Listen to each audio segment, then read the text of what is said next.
Et bonjour les anatomistes, bienvenue dans cette nouvelle vidéo, toujours consacrée au domaine de la pathologie médicale et plus précisément dans cette série de vidéos, nous allons étudier la fièvre. Aujourd'hui, nous allons donner quelques définitions, nous allons voir les différentes mesures de la fièvre en fonction de la durée et les mécanismes et la cause et les causes de la fièvre. Alors, il n'existe pas de définition précise de la fièvre, notamment du fait des difficultés concrètes de mesure en situation clinique. La température mesurée dépend du moment de la journée, de la proximité d'un repas et de caractéristiques environnementales. Cependant, la Brighton Collaboration Fever Working Group s'accorde à définir la fièvre comme relevant d'une température corporelle supérieure ou égale à 38 degrés. Et ce, quelles que soient les modalités de mesure, l'âge ou les conditions environnementales. L'Organisation mondiale de la santé, de son côté, considère comme fiévreuse une température axillaire supérieure ou égale à 37,5 degrés Celsius. Alors la fébricule, c'est une fièvre de faible importance, une petite fièvre avec une légère augmentation de la température qui est inférieure à 38 degrés Celsius, entre 37,2 degrés Celsius et 37,8.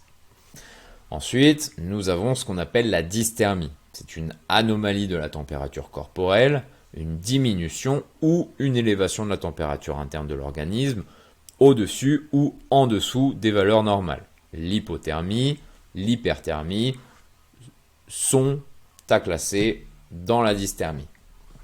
Alors une hyperthermie, est une dysthermie opposée à l'hypothermie. Ensuite, l'hyperthermie. Alors chez l'homme, l'hyperthermie est définie comme une température supérieure à 37,5, 38,3 selon la référence utilisée. La température normale du corps humain peut atteindre, sans fièvre, 37,7 degrés Celsius en fin d'après-midi. L'hyperthermie nécessite une élévation de la température qui serait normalement autrement attendue. Ces élévations vont de légères à extrêmes. Des températures corporelles supérieures à 40 degrés Celsius peuvent mettre la vie en danger. Ce qui est important à comprendre avec l'hyperthermie, c'est qu'elle n'entraîne pas la formation de molécules pyrogènes. Alors, un pyrogène désigne une molécule ou une circonstance qui élève la température, qui donne de la fièvre qui est généralement le signe d'un processus inflammatoire en cours, lequel peut avoir diverses origines. Cette augmentation en hyperthermie est due à l'accumulation de chaleur issue de l'environnement, avec des insolations, des canicules, un effort intense ou l'utilisation de drogues de type amphétamine ou MDMA. Alors ensuite, vous avez l'hyperpyrexie. Donc c'est un terme médical pour désigner des augmentations extrêmes de la température corporelle dans un contexte de fièvre. La limite fixée est une température supérieure à 41 degrés Celsius, environ 41,5. Mais vous avez divers degrés avec une hyperpyrexie sévère au-dessus de 40 degrés Celsius et extrême au-dessus de 40 degrés Celsius.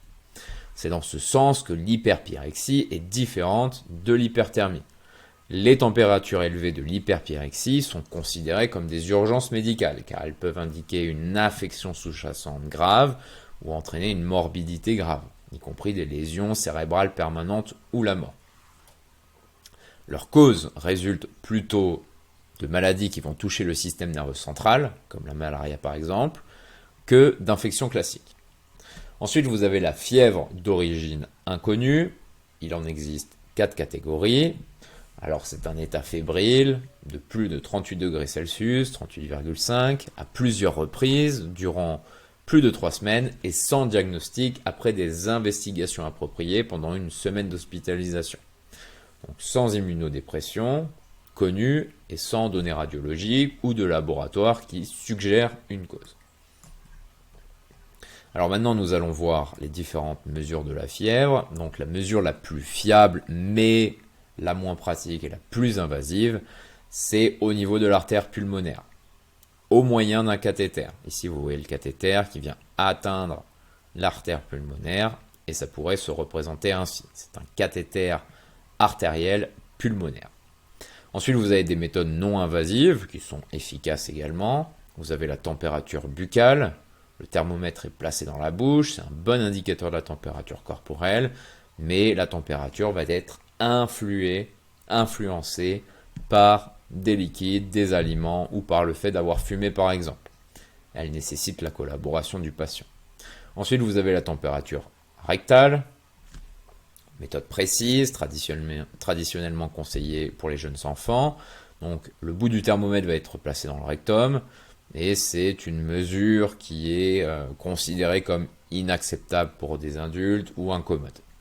Ensuite, vous avez la température axillaire, c'est le bout du thermomètre qui est placé ici au niveau axillaire, sous le bras, et cette mesure est moins précise que la mesure rectale. Alors selon les sources, la température axillaire est entre 0,5 degrés Celsius et 0,9 de moins que la température rectale. Et par exemple, vous avez le CHU de Rouen qui ajoute systématiquement 0,9 degrés Celsius à la mesure par thermomètre axillaire électronique. Et vous avez aussi la température tympanique, c'est une mesure infrarouge de la température au niveau du tympan. Alors la température buccale et la température axillaire étant moins élevées que la température rectale, prise comme référence, des corrections peuvent être appliquées. Donc la fièvre en fonction de la durée. Vous avez la fièvre aiguë, inférieure à 5 jours, la fièvre subaiguë de 5 à 21 jours et la fièvre prolongée, qui elle dure plus de 21 jours. Donc, ici je vais vous donner des chiffres. Donc la fièvre pouvant se voir dans les cas d'infection, 40%. Alors vous allez retrouver différents chiffres en fonction des sources. C'est juste pour vous donner un ordre d'idée. Donc la fièvre peut s'observer dans les cas d'infection à 40%, qui peuvent être bactériennes, avec une endocardite, une tuberculose, une brucellose, une typhoïde, ou virale, avec le virus du VIH, ou plus rarement parasitaire. Donc l'endocardite, c'est une inflammation de l'endocarde au niveau du cœur, au niveau des structures d'enveloppement du cœur et qui va inclure également les valves cardiaques, comme vous pouvez le voir ici. La tuberculose est une maladie infectieuse qui est provoquée par une mycobactérie qui se transmet par voie aérienne, aussi bien aux enfants qu'aux adultes. Elle touche le plus souvent les poumons, mais aussi d'autres organes. Ensuite, vous avez la brucellose, c'est une maladie bactérienne causée par diverses espèces de genre Brucella qui infectent principalement les animaux, les bovins, les porcs, les chiens. Alors en général, les humains contractent la maladie par un contact direct avec des animaux infectés, en consommant également des produits d'origine animale contaminés ou en inhalant des agents transmis par voie aérienne. La typhoïde, on en parlait, ça se transmet par l'eau ou les aliments, sensiblement de la même façon que le choléra. Les personnes infectées excrètent des bactéries vivantes dans leurs selles et dans leurs urines. Et enfin le VIH, un rétrovirus qui infecte l'humain et qui est responsable du syndrome de l'immunodéficience acquise, le sida, qui est un état affaibli du système immunitaire qui va le rendre vulnérable à de multiples infections opportunistes. Ensuite, pour 20 à 30% des cancers, comme les lymphomes ou les tumeurs solides, au niveau du rein, du tube digestif par exemple. Alors les lymphomes, c'est un cancer du système lymphatique qui se développe au niveau des lymphocytes, si vous avez différents stades, et vous avez les tumeurs solides, vous avez une représentation ici, qui sont des grosseurs plus ou moins volumineuses, dues à une multiplication excessive de cellules cancéreuses ou non. Pour 10 à 15% des maladies de différents systèmes, le lupus, la vascularite, pour donner des exemples. Alors le lupus, c'est une maladie chronique auto-immune qui survient lorsque le système immunitaire s'attaque aux cellules de l'organisme et les détruit. Il peut toucher de nombreuses parties du corps, dont les articulations, ici la peau, les reins, le cœur. Et vous avez la vascularite, vous en avez une représentation qui est une maladie qui va impliquer l'inflammation des parois des vaisseaux sanguins et qui est principalement due à une migration, une attaque anormale des leucocytes et aux dommages qui en résultent. Et vous avez 10% des cas qui sont d'origine inconnue ou sans diagnostic. Alors ici, vous avez des chiffres qui sont un petit peu différents. Donc la fièvre par infection, par néoplasie, les maladies inflammatoires et autres maladies ou des maladies sans diagnostic. Donc les infections bactériennes, les infections virales, donc bactériennes, l'endocardite, la tuberculose, les infections virales, le VIH, l'hépatite B, C, ou les infections parasitaires, le paludisme par exemple. Au niveau des cancers, vous avez les tumeurs solides, au niveau des reins, des poumons, du côlon, mais également les hémopathies qui incluent les lymphomes, les maladies inflammatoires et diverses maladies. Voilà pour ça. Et ensuite, pour terminer sur cette vidéo, donc on a vu qu'il y avait diverses causes, des causes multiples, inflammatoires, infectieuses, des nécroses tissulaires, certaines tumeurs, divers troubles métaboliques, la goutte par exemple. Alors la goutte, c'est une forme particulière d'arthrite qui provoque des crises récurrentes de vives douleurs à une ou quelques articulations. Vous avez également la porphyrie, qui est une infection caractérisée par la présence dans l'organisme de quantités massives de porphyrine, molécule précurseur de l'hème, qui appartient à l'hémoglobine. Alors au niveau des mécanismes, on aura l'occasion d'en parler plus précisément dans la prochaine vidéo. Donc vous avez l'hypothalamus, je vais vous montrer un schéma. Vous avez l'hypothalamus qui est le thermostat central du corps et qui a une température de consigne d'environ 37 degrés. La fièvre correspond au réglage du thermostat central à une température supérieure sous l'effet de substances pyrogènes qui activent les mécanismes de la thermogénèse. Vous avez des pyrogènes exogènes, endogènes, on va en parler. Le mécanisme général qui génère le syndrome fébrile est la libération de cytotoxines pro-inflammatoires. On va en parler dans la prochaine vidéo. Par les cellules du système mononucléaire ou du système immunitaire. Et ces molécules sont appelées des pyrogènes endogènes par opposition aux pyrogènes exogènes des infections.